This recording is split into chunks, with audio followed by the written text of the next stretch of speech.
Hi, I'm Barry with Practical Management. Now, a focus here is on coaching and mentoring, what the difference is between the two. Now, to go along with this video, you can put me on a pause if you want, right? And go to our additional resources, and you'll find a checklist, right, for the difference between coaching and mentoring. So it's a resource, right, further on down in the resources section.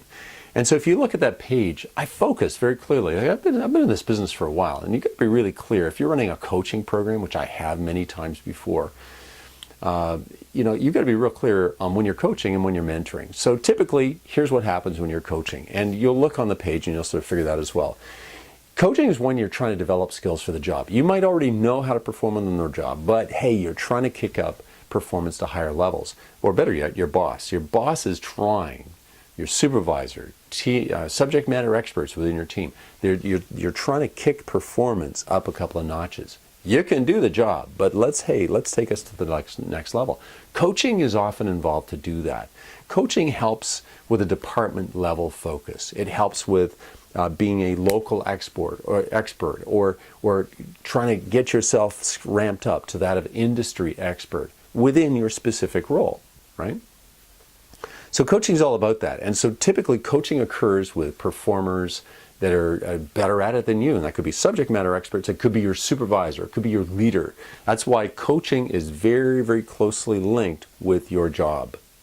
Right? Now, here's a big difference. When you go to mentoring, it's to address other concerns. And as you see on the sheet, you're developing skills for your career or role in an advanced state.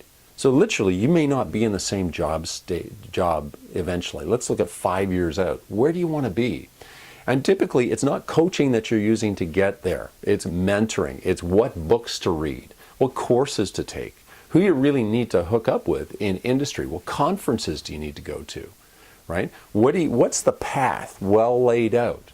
And also along that path, what are some of the other communication skills you're going to have to learn? Emotional intelligence, what are you going to have to pick up?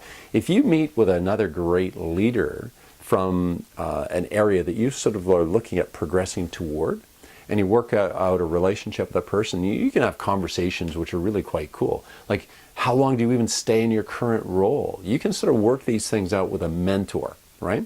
Mentors can be long-term, they can also be very short-term. They're very focused, there's no limits, okay? There's no limits in terms of growth, so often mentors are not within your organization. They're not within the company or the organization that you're working within. Unless you've got a very close relationship with a leader in the organization, literally these are sometimes people that brought you into the organization originally and they want to see you grow in multiple roles. Now, on occasion, that's the case, and you can call that person a mentor for sure. They also sometimes will work as coach. So if you have questions that relate to performance on the job, that's coaching. When you look at questions and concerns that you've got for the extreme long term, how you grow within your career, that's mentoring. So in a nutshell, that's the difference between the two. Have fun.